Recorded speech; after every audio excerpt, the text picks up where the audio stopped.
Halo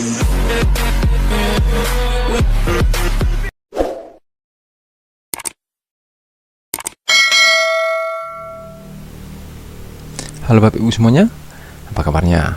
Semoga kabar Bapak Ibu guru dimanapun berada tetap sehat-sehat semuanya. Terkhusus buat Bapak Ibu guru yang mau mengikuti P3K di tahun ini. Di sini saya buatkan soal-soal SJT P3K khusus formasi guru. Ini FR yang terbaru Bapak Ibu ya. Khusus Bapak Ibu guru yang statusnya P2 dan P3. Soal ini bagian yang kelima ya Bapak Ibu ya. Kita langsung aja ke soal yang pertama.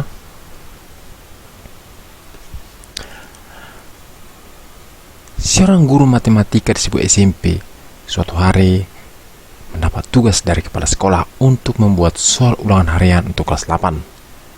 Guru tersebut diminta untuk membuat soal yang sesuai dengan kurikulum dan standar kompetensi kelulusan. Namun, guru merasa kesulitan karena materi yang harus diujikan cukup sulit dan kompleks. Guru khawatir jika membuat soal yang terlalu sulit, siswa akan mendapat nilai rendah dan merasa frustasi.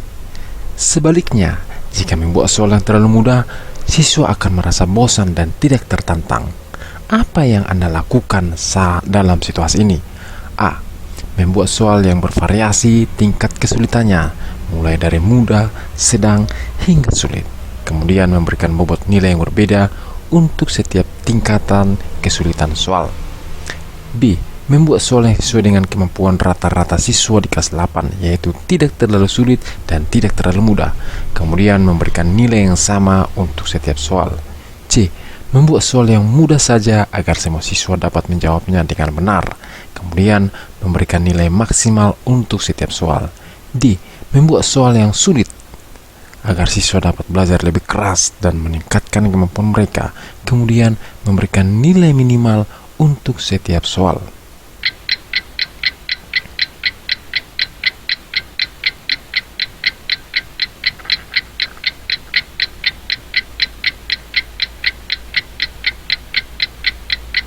Jawabannya adalah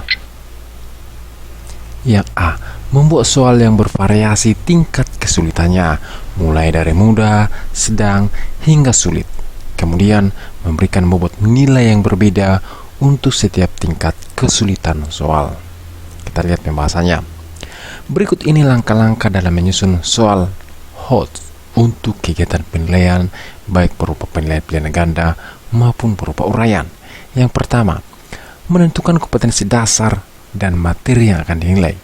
Sebelum menyusun soal, langkah pertama yang harus dilakukan oleh seorang guru adalah menganalisis proses kognitif, dimensi pengetahuan, dan materi pada kompetensi dasar dalam kurikulum yang memungkinkan dapat dibuat soal keterampilan berpikir tingkat tinggi. Yang kedua, menyusun kisi-kisi. Langkah kedua yang harus dilakukan oleh seorang guru dalam membuat soal-soal HOT adalah menyusun kisi-kisi soal serta memastikan seluruh komponen yang terdapat dalam kisi-kisi konsisten, selaras, dan dapat dibuat soal keterampilan berpikir tingkat tinggi. Yang ketiga, merumuskan indikator soal. Langkah ketiga yang harus diperhatikan oleh seorang guru untuk menghasilkan soal yang mengukur keterampilan berpikir tingkat tinggi, rumusan indikator perlu memenuhi prinsip penilaian pada keterampilan ini, yaitu perlunya stimulus, konteks baru, dan proses berpikir tingkat tinggi.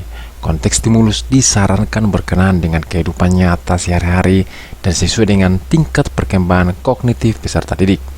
Stimulus yang kontekstual akan memudahkan peserta didik untuk mentransfer hal-hal yang telah dipelajari sehingga timbul sikap positif dan mengapresiasi hal-hal yang telah dipelajari.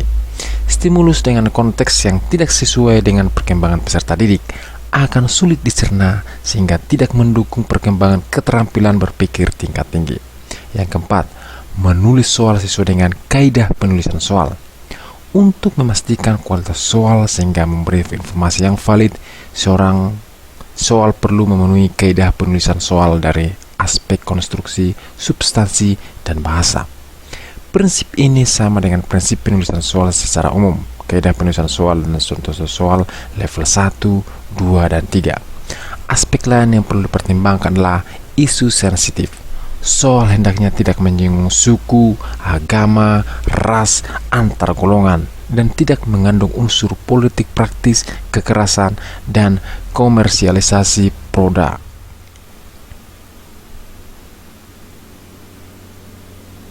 Kita lanjut soal yang berikutnya. Anda adalah guru bahasa Inggris di SMA Negeri 2. Anda sedang mempersiapkan ulangan akhir semester untuk kelas 10. Anda ingin membuat soal ulangan yang sesuai dengan kurikulum dan standar kompetensi lulusan, serta mampu mengukur kemampuan siswa secara komprehensif. Namun, Anda merasa kesulitan untuk membuat soal ulangan karena keterbatasan waktu, sumber daya, dan referensi. Apa yang akan Anda lakukan? A. Anda mencari soal ulangan dari internet atau buku-buku yang ada di perpustakaan sekolah, kemudian menyalin atau menyesuaikan soal tersebut dengan materi yang Anda ajarkan. B. Anda meminta bantuan dari guru bahasa Inggris lainnya di sekolah Anda atau di sekolah lain untuk berbagi soal ulangan yang telah mereka buat atau gunakan sebelumnya. C. Anda membuat soal ulangan sendiri dengan menggunakan kreativitas dan inovasi Anda, serta memperhatikan kriteria-kriteria penyusunan soal yang baik, seperti validasi, reliabilitas, kesukaran, daya beda, dan keseimbangan. D. Anda mengabaikan soal ulangan dan hanya memberikan nilai kepada siswa berdasarkan tugas-tugas yang telah mereka kerjakan selama semester, seperti kuis, presentasi, atau proyek.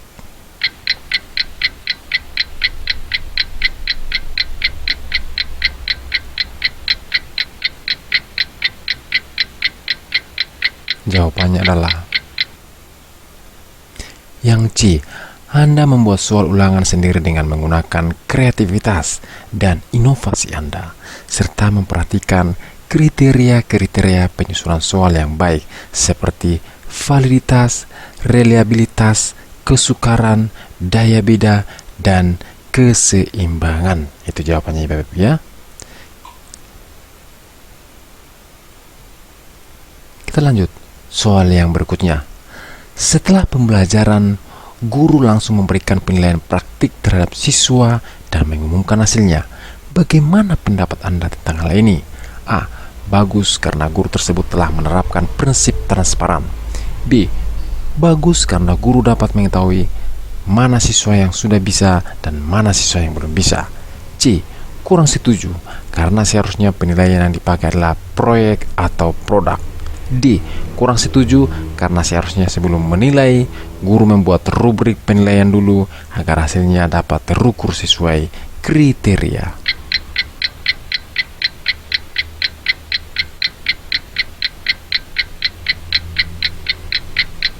Jawabannya adalah yang D. Kurang setuju karena seharusnya sebelum menilai, guru membuat rubrik penilaian dulu agar hasilnya sedapat terukur sesuai kriteria. Kita lihat pembahasannya. Berikut adalah beberapa manfaat penggunaan rubrik penilaian yang telah banyak didukung oleh hasil penelitian. Yang pertama, meningkatkan objektivitas penilaian. Rubrik memberikan standar yang jelas dan objektif untuk penilaian yang dapat membantu mengurangi dan meningkatkan konsistensi penilaian. Yang kedua, meningkatkan pemahaman siswa. Rubrik dapat membantu siswa memahami ekspektasi guru dan standar yang perlu dicapai dalam tugas mereka. Ini juga dapat membantu mereka dalam mengidentifikasi kekuatan dan kelemahan mereka. Yang ketiga, memfasilitasi umpan balik yang efektif. Rubrik dapat digunakan untuk memberikan umpan balik yang spesifik dan terarah kepada siswa, yang dapat membantu mereka dalam melakukan perbaikan dan peningkatan kualitas pekerjaan mereka. Yang keempat, meningkatkan keterlibatan siswa. Penggunaan rubrik dalam self-assessment dan peer assessment dapat meningkatkan keterlibatan siswa dalam proses belajar dan membantu mereka mengembangkan keterampilan dan metakognitif dan evaluasi diri. Yang terakhir, meningkatkan efisiensi penilaian. Dengan adanya standar yang jelas dan spesifik, rubrik dapat membantu guru dalam mempercepat proses penilaian dan meminimalkan waktu yang dibutuhkan untuk memberikan umpan balik.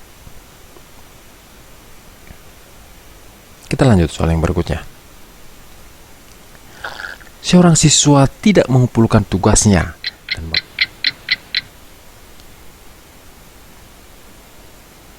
dan memberikan alasan bahwa ia lupa. Tindakan yang paling tepat yang harus Anda lakukan adalah A. Memberikan kesempatan kepada siswa tersebut untuk mengumpulkan tugasnya. Yang B. Memberikan hukuman kepada siswa tersebut agar ia tidak mengulangi perilaku yang sama di lain waktu. C. Membantu siswa tersebut mengingatkan untuk mengumpulkan tugas dengan lebih baik di masa mendatang. D. Mengabaikan kejadian tersebut dan melanjutkan pelajaran seperti biasa.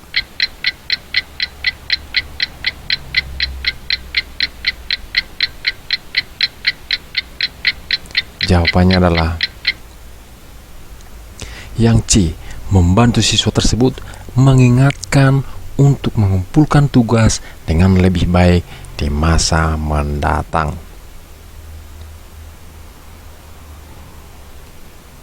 Kita lanjut soal yang berikutnya.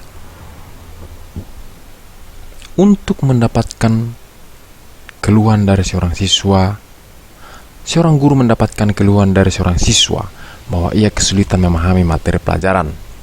Tindakan yang paling tepat yang harus Anda lakukan adalah A. Mempersilahkan siswa tersebut mencari bantuan dari teman sekelasnya. B. Mengabaikan keluhan siswa dan fokus pada siswa yang lain. C.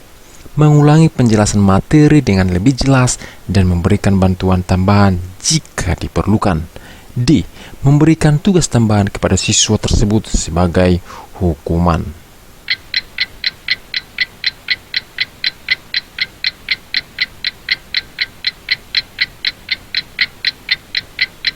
Jawabannya adalah C. Mengulangi penjelasan materi dengan lebih jelas dan memberikan bantuan tambahan jika diperlukan. Kita lihat pembahasannya Bapak Ibu. Mengatasi siswa malas belajar. Yang pertama, buat kegiatan belajar menjadi aktivitas yang menyenangkan. Apabila siswa belajar dengan perasaan senang atau gembira, maka akan lebih mudah bagi mereka untuk menyerap materi pelajaran yang diajarkan. Cara mendidik anak yang malas belajar dengan membentak atau memarahi adalah salah besar. Guru juga harus melakukan refleksi apakah kegiatan belajar yang diberikan sudah sesuai dengan kebutuhan dan karakter siswa. Sebagai contoh, sebelum belajar, ajak siswa untuk menyanyi atau melakukan permainan-permainan edukatif yang membuat siswa merasa sudah siap untuk menerima pelajaran, bukan pelajaran karena terpaksa. Yang kedua, berikan motivasi positif. Solusi malas belajar kedua adalah dengan menanamkan dalam pikiran siswa bahwa mereka mampu berbuat atau mempelajari sesuatu dengan baik. Berikan pendampingan dan ingatkan siswa dengan pertanyaan-pertanyaan yang dapat menstimulasi minatnya pada pelajaran. Yang ketiga, dorong siswa untuk aktif bertanya. Cara agar tidak malas belajar yang paling mudah dan efektif untuk belajar adalah aktif bertanya. Seorang guru harus mendorong siswa untuk aktif bertanya. Buat kelompok-kelompok diskusi yang dapat memberikan kesempatan semua siswa untuk bertanya.